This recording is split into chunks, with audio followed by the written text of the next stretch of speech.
You know that feeling. You finish a first season of a show and you just sit there, staring at the screen. Because what you just watched was so good that you're genuinely angry it took you this long to find it. The writing is sharp. The characters feel real. Every episode ends and you immediately start the next one. You're recommending it to people before you've even finished it. And then season 2 comes out. And something is off. You can't quite name it at first. Maybe the pacing feels different. Maybe a character is making decisions they would never have made in season 1. Maybe the show that once felt urgent and alive now feels like it's going through the motions. By season 3, you've stopped caring. By the finale, you're watching out of obligation, not love. Every show on this list did that to me. 7 shows that had genuine greatness in their hands and let it go. Let's talk about them. Happy is the most insane show on this list, and I mean that as a compliment. Season 1 is a delirious, violent, completely unhinged dark comedy about a burnt-out hitman who starts seeing a small blue flying horse that only he can see. It sounds ridiculous. It is ridiculous, but it works because it commits completely to its own madness. And underneath the chaos, there's a surprisingly emotional story about a broken man and a child who needs saving. Christopher Maloney is extraordinary in it. The energy is relentless. Season 1 knows exactly what it is and never blinks. Season 2 lost the thread. The show got bigger, louder, more chaotic, but chaotic in a way that felt random rather than intentional. The thing that made Season 1 special was that the insanity had a heart. Season 2 had insanity without the heart. And without the heart, it's just noise. 1 season. Watch it. Stop there. Tulsa King has one of the best premieres of any show in recent memory. Sylvester Stallone as a New York mob boss getting exiled to Tulsa, Oklahoma, completely out of his element, completely confused, completely refusing to adapt.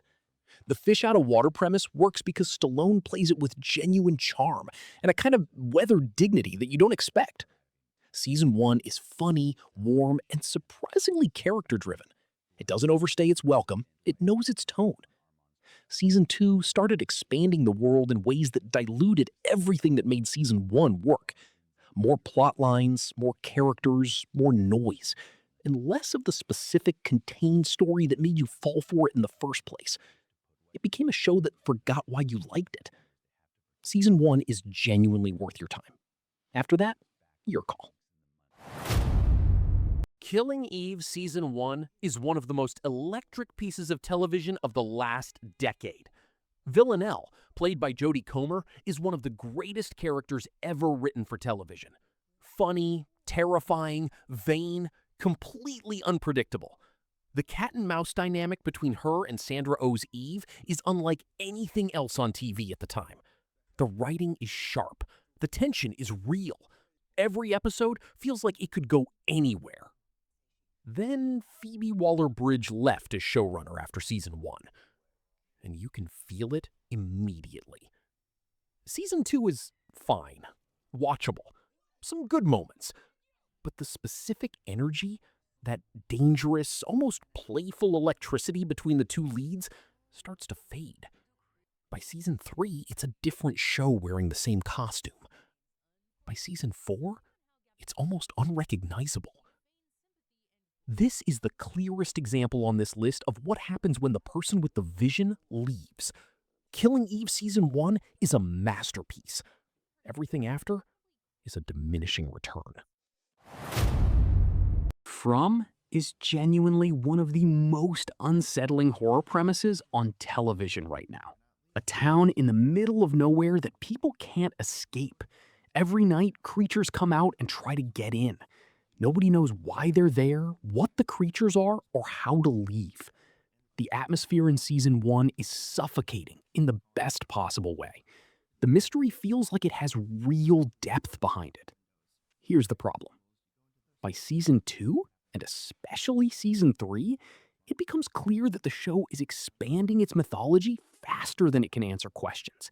New mysteries get stacked on top of old ones that never got resolved. The sense that someone has a plan, that there's a satisfying answer waiting at the end of all this, starts to erode. From is doing what Lost did, building a mythology that feels profound without knowing how to pay it off. And if you watched Lost, you know exactly where that road ends. Season 1 is genuinely great horror television. After that, proceed with managed expectations. Prison Break Season 1 is a masterclass in sustained tension. The premise alone is brilliant. A structural engineer gets himself deliberately imprisoned to break out his wrongly convicted brother. Every episode of Season 1 feels like a ticking clock. The escape plan is intricate, the obstacles keep multiplying, and the show has a momentum that almost nothing on television has matched since. And what makes Season 1 even more impressive in hindsight is how carefully constructed it is. Every detail matters. Every character introduced in Episode 1 has a role to play by Episode 9. The show doesn't waste a single scene. Michael Scofield's plan feels genuinely ingenious, and watching it unfold, watching pieces click into place in ways you didn't see coming, is one of the purest pleasures television has ever delivered. Season 2 is actually still good. The fugitive storyline works, keeping the core cast together, giving them a new objective, a new kind of pressure. It earns its continuation. Not everything lands, but the momentum carries. You're still watching characters you care about in situations that feel urgent. Then Season 3 arrives, and the show does the one thing it should never have done. It puts the characters back in prison and tries to recreate Season 1. Which is when you realize something important. Season 1 wasn't great because of the prison, it was great because of the plan, the specificity, the clockwork precision of watching something this intricate either work or catastrophically fall apart. That tension only works once. You cannot manufacture it a second time with the same characters in a different facility, because now you know they can do it. The stakes are gone before the season even starts. Seasons 3 and 4 are a show desperately trying to recapture lightning in a bottle and slowly realizing the bottle is empty. The plots become more convoluted, the logic gets looser, and the emotional core that made you care about Michael and Lincoln in the first place gets buried under increasingly absurd conspiracy layers. 2 seasons. That is the complete version of this show. Everything after is optional at best. True Detective Season 1 is, in my opinion, one of the 5 greatest seasons of television ever made. Rust Cohle and Marty Hart. 8 episodes, Louisiana Bayou, and Matthew McConaughey giving what might be the single greatest performance in the history of the medium. What McConaughey does with Rust Cohle is not just great acting, it's a complete act of disappearance. Rust is nihilistic, brilliant, socially broken, and somehow magnetic. Every monologue he delivers feels like it was written by someone who actually believes what they're saying. The famous "time is a flat circle" speech, which sounds like it could be pretentious nonsense on paper, lands with complete conviction because McConaughey makes you believe this man has thought about nothing else for 20 years. And the partnership with Woody Harrelson's Marty Hart is what grounds all of it. Rust is the philosophical engine. Marty is the human anchor. Together, they create one of the greatest character dynamics in television history. 2 people who genuinely don't like each other, who are almost incompatible, and who are completely dependent on each other anyway. That tension never gets old. The mystery itself is constructed with real care. The dual timeline, present-day interrogations cutting back to the 1995 investigation, gives the whole season a sense of dread that starts in the very first scene and never fully releases. You know something went wrong. You just don't know what, and the show holds that question with remarkable discipline. Then Season 2 happened. I'm not going to spend a lot of time on Season 2 because, honestly, the less said, the better. 4 leads instead of 2, 3 different cities, a plot so convoluted that recapping it feels like homework, and performances that feel stranded, not because the actors are bad, but because nobody gave them characters worth playing. Season 1 worked because it was personal. Nick Pazzolatto was writing something that felt urgent and specific. Season 2 felt like a man trying to prove he could do it again on a bigger canvas, and discovering that the canvas size was never the point. Season 3 is genuinely good. Mahershala Ali is extraordinary in it. If you gave up after Season 2, go back and watch Season 3. It's worth it. Season 4 takes the anthology in a completely different direction and has its own merits. But nothing touches Season 1. Nothing comes close. And the distance between what Season 1 is and what everything after it became is one of the most dramatic quality drops in television history. If you have not seen True Detective Season 1, stop watching this video right now and go fix that immediately. Severance Season 1 might be the most perfectly constructed single season of television of the last 5 years. The premise is surgical. A corporation offers a procedure that completely separates your work memories from your personal memories. Your innie, the version of you that exists only at work, has no knowledge of the outside world. Your outie, the real you, has no knowledge of what happens at the office. And the show understands immediately that this premise is not just a sci-fi concept, it's a metaphor for the way work consumes identity, for the parts of ourselves we leave at the door every morning, for the question of whether the person you are at 9 a.m. and the person you are at 6 p.m. are even the same person at all. Severance takes that question and builds an entire world around it, and never once lets you forget that the question matters. The production design alone is worth the price of admission.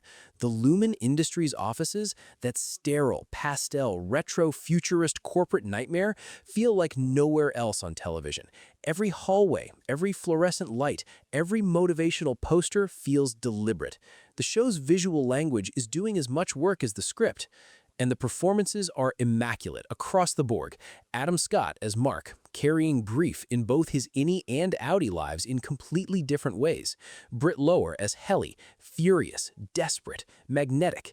John Turturro and Zach Cherry bringing unexpected warmth to characters who could have been pure comic relief.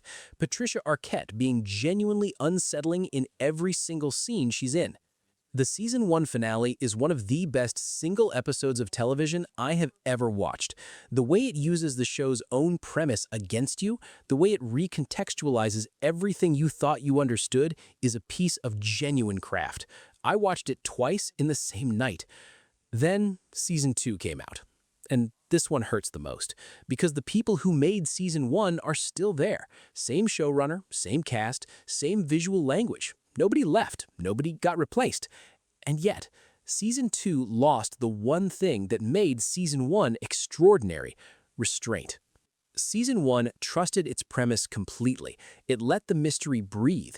It resisted the temptation to explain too much, to expand too fast, to give you more than you needed. Every answer it provided opened 2 new questions, and that balance felt deliberate and confident. Season 2 started pulling back the curtain in ways that made the world feel smaller rather than larger. The mythology got messier. Storylines that should have been the emotional center of the season got less time than they deserved. New characters were introduced when the existing ones still had unexplored depth. The pacing, so precise in Season 1, became uneven in ways that are hard to ignore. It is still better than most television. The performances are still there. Individual scenes still land. Sadly, that's almost the problem, because Season 1 set a standard that better than most television doesn't come close to meeting. You spend Season 2 waiting for it to be what Season 1 was, and it never quite gets there. Severance Season 1 is essential, non-negotiable, one of the best things made for television in years. Season 2 is a lesson in how even the most talented people can lose the thread, and how hard it is to find it again once it's gone. 7 shows. 7 first seasons worth watching. 7 reasons to be more selective about what you continue. Here's the thing. I'm not telling you to quit shows. That's your call. Some people find comfort in staying with a world even when the quality drops. Nothing wrong with that. But if your watch list is long and your time is short, and whose isn't, knowing when a show has already given you its best is genuinely useful information. All 7 of these shows had their moment. Some of them had more than a moment. And that first season, in every case, is still there. Still worth your time. Still worth experiencing. just maybe stop there. Subscribe if you want more of this. Drop your own should have stopped at season 1 show in the comments, because I guarantee you have one. See you in the next one.